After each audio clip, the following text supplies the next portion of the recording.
মাননীয় মুখ্যমন্ত্রী ডক্টর হেমন্ত বিশ্ব শর্মার ইচ্ছা যে কাজ হবে সেই কাজগুলি যাতে কোয়ালিটি কাজ হয় এবং প্রত্যেকটা কাজের উপর সরকারের মনিটরিং করা হচ্ছে।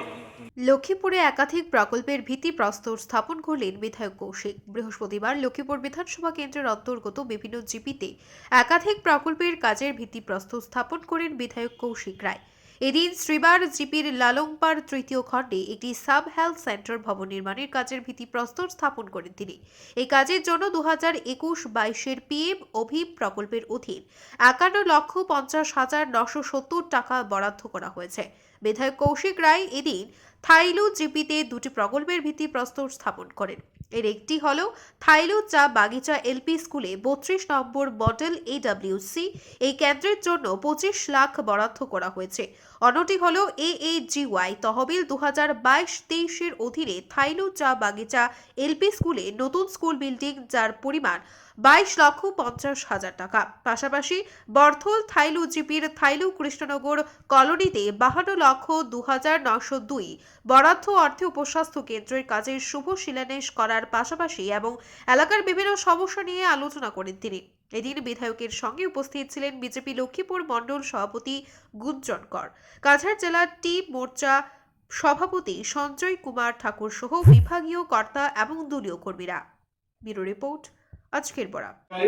এই হেলথ সার্ভিস যাতে আমরা এখানে পেতে পারি এটার জন্য ব্যবস্থা করা হয়েছে। আমরা এই কাজের আজকে শিলান্যাস করলাম। 3-4 মাসের মধ্যে এই কাজ যাতে সম্পূর্ণ হয় সেটা আমরাও চেষ্টা করব, আপনারাও চেষ্টা করবেন, আপনারাও লক্ষ্য রাখবেন। আপনাদের সবার প্রতি আমার অনুরোধ থাকবে যে কাজটা যাতে ভালো হয় সেটা আপনারা একটু লক্ষ্য রাখবেন।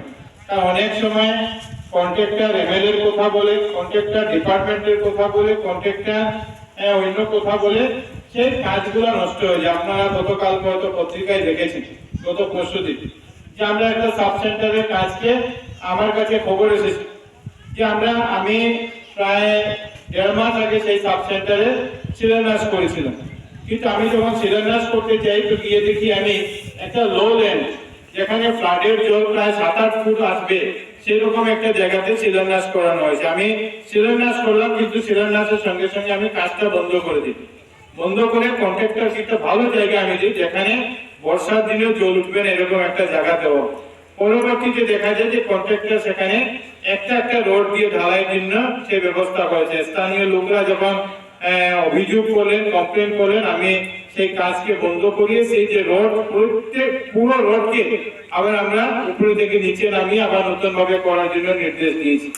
এই জন্য আমরা সরকারের নীতি হল মাননীয় মুখ্যমন্ত্রী ডক্টর হেমন্ত বিশ্ব শর্মার ইচ্ছা যে কাজ হবে সেই কাজগুলি যাতে কোয়ালিটি কাজ হয় এবং প্রত্যেকটা কাজের উপর সরকারের মনিটরিং করা হচ্ছে।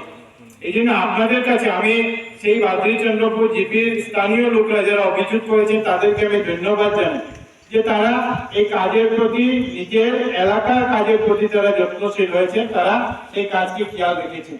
আপনাদেরকে আমার অনুরোধ থাকবে যে কাজের কোয়ালিটির সঙ্গে কোনো রকমের আপনারা কম্প্রোমাইজ করবেন না। কাজ ভালো হবে, কন্ট্রাক্টরকে সাহায্য করবেন। কাজ খারাপ হলে আমাকে জানাবেন যে কাজ ভালো হচ্ছে। আমরা ইতিমধ্যে আপনাদের জিপি, বিশেষ করে এই শ্রীবার জিপি রাস্তাঘাটের জন্য এবার অনেক প্রকল্প নেওয়া হয়েছে। আমরা যে রাস্তা দিয়ে এসেছি সেই রাস্তা ইতিমধ্যে প্রায় স্যাংশন হয়েছে। এই খুব তাড়াতাড়ির মধ্যে সেই রাস্তা যেটা কাজ, সেই রাস্তার কাজটা শুরু হবে। শিবটিলার যে রাস্তা, সেই শিবটিলার রাস্তার কাজ শুরু হবে। আমরা এর সঙ্গে এবার নতুন নতুন কিছু রাস্তার কাজ দিয়েছি, আমি আপনাদেরকে সেটা বলে দিতে চাই। আমরা যেটা নন্দচান রোড, যেটা নাম নন্দচান রোড, যেটা এনএইচ থেকে ন্যাশনাল হাইওয়ে থেকে শুরু হয়ে যে রাস্তা নন্দচান ব্রিজ পর্যন্ত গেছে। আপনারা জানেন যে ব্রিজের কাজ খুব স্পিডে সেই কাজ চলছে এবং আমাদের ইচ্ছা যে জানুয়ারি মাসে সেই ব্রিজকে যাতে আমরা খুলে দিতে পারি, সেই ব্রিজে যাতে আমরা উদ্বোধন করে দিতে পারি জানুয়ারি মাসে। আমরা সময়ে, আমি 4 মাস আগেও বলেছি জানুয়ারি, আজকের দিনে বলছি যে জানুয়ারি মাসে সেটা আমরা সম্পূর্ণ করব। এই যে নন্দচান রোড যেটা ব্রিজ পর্যন্ত গেছে, সেই নন্দচান রোড আগে যেটা ছিল সেটা 3.75 4 মিটার পাশের রাস্তা ছিল। এখন সেটার জন্য মাননীয় মুখ্যমন্ত্রী নাবার্ড থেকে আমাদেরকে কিছু টাকা দিয়েছিলেন। সেই টাকা দিয়ে আমরা সেই ব্রিজের সেই রাস্তার জন্য আমরা 2,70,00,000 টাকা দিয়েছি এবং এই 2,70,00,000 দিয়ে প্রায় 3 কিলোমিটার কিছু কম রাস্তা আছে। এটা আগে 3.75 ছিল, 4.5 মিটার ছিল, এখন 5.5 মিটার চওড়া রাস্তা হবে, বড় রাস্তা হবে। যেরকম আপনারা দেখেছেন দেওয়ানের রাস্তা হয়েছে, বড় রাস্তা। বড়বিলের রাস্তার কাজ চলছে। বড়বিল এবং রাজারগ্রামের মধ্যে একটা ব্রিজ ইতিমধ্যে স্যাংশন হয়েছে, যদিও একটু সময় লাগবে সেটা শুরু হতে, কিন্তু ব্রিজ পেরিয়ে যে রাস্তা আছে যেটা রাজারগ্রাম পর্যন্ত যায়, সেই রাস্তার জন্য 80 লাখ টাকা স্যাংশন হয়েছে। খুব তাড়াতাড়ি আমরা সেই রাজারগ্রামের রাস্তারও আমরা কাজের আমরা শুরুয়াত করব। এছাড়া আপনাদের এই জিপিতে পড়ে অনেক অংশ নাগাপুঞ্জির যে রাস্তা, এই নাগাপুঞ্জি রাস্তার জন্য আমরা নাগাপুঞ্জি হয়ে কালাবিল পর্যন্ত সেই রাস্তা যাবে, সেটার জন্য 1,19,00,000 টাকা আমরা মঞ্জুর করেছি। এবং এরপরে যে স্টেডিয়ামের যে রাস্তা চলছে, স্টেডিয়াম আপনাদের জিপিতে যে স্টেডিয়ামের কাজ চলছে, এই স্টেডিয়াম হয়ে লাভক হসপিটাল পর্যন্ত এই রাস্তাটা গিয়ে পুরো দেওয়ানের যে রাস্তা, আমরা চেষ্টা করবো যে শ্রীবার স্টেশনের জন্য একটা এখান থেকে রাস্তা কিভাবে তৈরি করা যায়। জমি যদি পাওয়া যায় রাস্তা তৈরি করতে কোনো অসুবিধা নেই। আসামের মাননীয় মুখ্যমন্ত্রী ডক্টর হিমন্ত বিশ্ব শর্মা বলেছেন যে আসামকে ভারতবর্ষের 5 শ্রেষ্ঠ রাজ্যের মধ্যে নিয়ে যাও, এবং সেই চিন্তা রেখে মাননীয় মুখ্যমন্ত্রী মহাশয় কাজ শুরু করেছে।